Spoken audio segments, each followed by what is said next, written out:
As the back of this year's shirts indicated, in many ways, this year was like a giant Pac-Man game.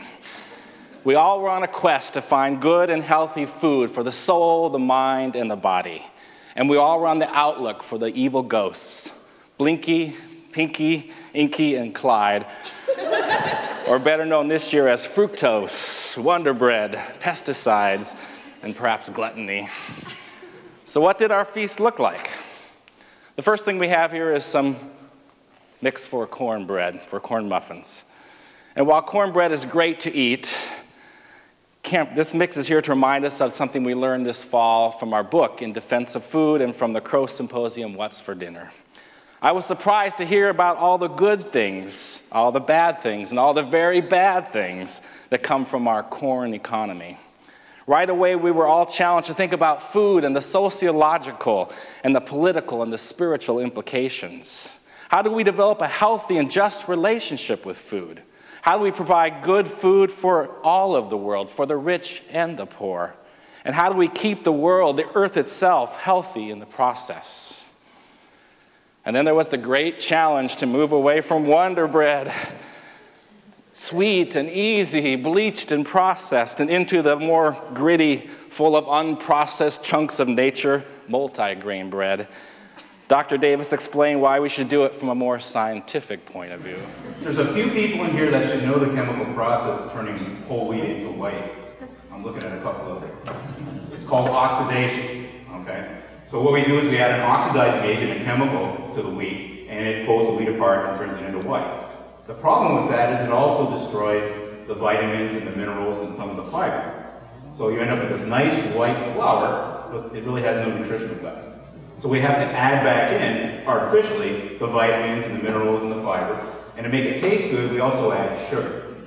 Okay? So there's the main problem. Now the other problem is we use two chemicals to do this. One of them is called potassium bromate. There will be a quiz later, right? Talk about you guys in the analytical class. Okay?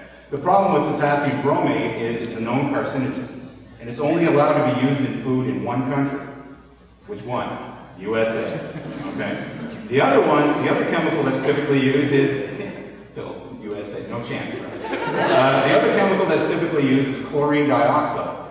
Now, chlorine dioxide is also used right here in Seguin to try and destroy the smell from the Tyson chicken plant. I don't know about you guys, but I really don't want to be eating either one of those chemicals.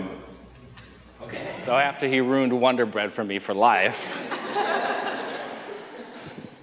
just because it's easy and it tastes good doesn't mean that it's good for you.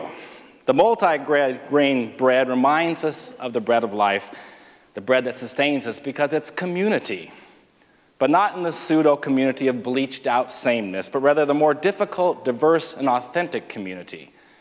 While I find it easier to gather people who look like me and think like me, I have learned that I'm more complete and that I am stronger when I am part of a greater community, one made up of the rich and diverse peoples and cultures of the world. This year, we're all challenged to step away from our comfort zones and deeper into God's kingdom, into the bread of life. We have some wonderful Mexican sweet bread and tortillas to remind us of all the Spanish we did in chapel this year and how that enriched our lives. And then there's the bread that sits on the altar every Sunday, the bread that is Holy Communion, the bread that makes us a holy community, the bread that is God's very presence, God remembered as we intentionally gather. In the line from last Sunday's liturgy perhaps says it best. Taste and see that the Lord is good. And this Hawaiian bread is very, very good. The mice got to it last night, but that's another point. And we're not going to ask Dr. Davis to talk about Hawaiian bread. It's off limits wherever he is. But we don't always use Hawaiian bread. During Lent, we were reminded that we also have to spend time in the wilderness of life, that we must spend some time giving up and letting go in order that we might fully understand life. So during that season, we gathered and we had these simple wheat wafers to feast upon. Life has its ups and downs. Life on campus has its good times and its harder times. But in all these times and places, God is present with holy things, with holy people. God is present in our life as the bread of life, that we might have life. Earlier this semester, we gathered for a hunger meal. As we entered the room, we were divided up according to the world's population. A very few sat on a finely appointed table. Most of us sat together, crowded on the floor. Some had steak, others had one bowl of rice to share. We were reminded that some people have no bread to eat.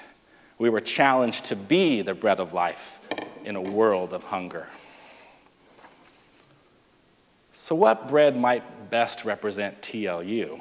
It has to be some kind of bread that holds lots of things together in the same way that many of you hold lots of things together. It has to hold diversity, it has to unite us, and it has to be really good. It has to be perfect. I can think of only one bread that can do all that. The thin but strong bread that makes up a supreme pizza at Rosie's. Surely this is life at TLU with all its diversity. You could have some of this after chapel. A place of grace, a place for everybody, the bread of life. And finally, not a meal, but your great calling in life to make bread. This year we have been graced by the bread of life in order that we might bless others by being the bread of life for them. So may the many meals that we have shared together this past year give us the strength and the courage to go out into the world and make a difference, as LeBron James would probably do. Let this be a foretaste of all that is to come when all creation gathers to share this feast of God's love and grace. Amen.